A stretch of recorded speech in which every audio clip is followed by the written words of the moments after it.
శ్రీరామదూత హనుమాన్ శ్రీరామదూత హనుమాన్ శ్రీరామదూత హనుమాన్ శ్రీరామదూత హనుమాన్.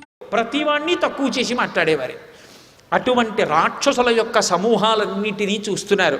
చూసి వెడుతూ అనుకుంటారు, ఇంతమంది స్త్రీలు కనపడ్డారు, ఇంతమంది సంతోషంగా వాద్యాలు మ్రోగిస్తున్నారు, ఇంతమంది మొలకి పెట్టుకున్న నూపురముల ధ్వనులు వినపడుతున్నాయి, ఇంతమంది నృత్యం చేస్తున్నారు, ఇంతమంది ఇంత ఆనందం అనుభవిస్తున్నారు. కానీ నా తల్లి సీతమ్మ ఇలా ఉండదు. నా తల్లి ఉష్ణార్ధితాంసానుసృతాస్రకంఠీం పురావరార్హోత్తమనిష్కంఠీం సుజాతపక్ష్మాభిరక్తకంఠీం వనే ప్రవృత్తామివ నీలకంఠీం. అది సౌందర్యం అంటే. ఎంత గొప్ప సౌందర్యం ఆవిష్కరిస్తారండి. ఎవరెలాంటి వాళ్ళో చెప్పాలా? శ్లోకం చెప్పేస్తుంటే చాలు. ఆయన హనుమ అనుకుంటారు, మా అమ్మ ఎలా ఉంటుందో తెలుసా? ఉష్ణార్ధితాంసానుసృతాస్రకంఠీం. మా అమ్మ రాముడు కనపడలేదని వీళ్ళందరూ ఇలా భోగాలు అనుభవిస్తుంటే నా తల్లి ఎక్కడో కూర్చుని ఏడుస్తూ ఉంటుంది. ఏడిచి ఏడిచి ఏడిచి వెచ్చటి కన్నీరు పయ్యద మీద పడి ఆమె పవిటంతా తడిసిపోయి ఉంటుంది.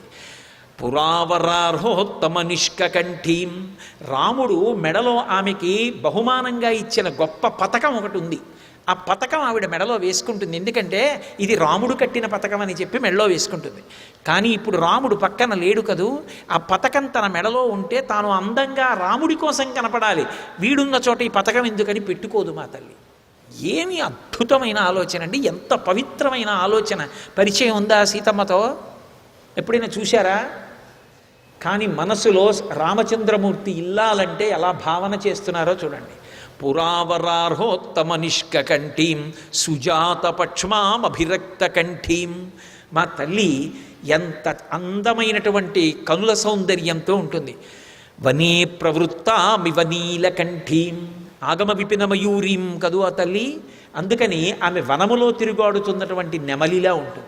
వనే ప్రవృత్తామివ నీలకంఠీం అవ్యక్తరేఖామివ చంద్రరేఖాం పాంసు ప్రసిద్ధామివ హేమరేఖాం క్షతప్రరూఢామివ బాణరేఖాం వాయుప్రభిన్నామివ మేఘరేఖాం.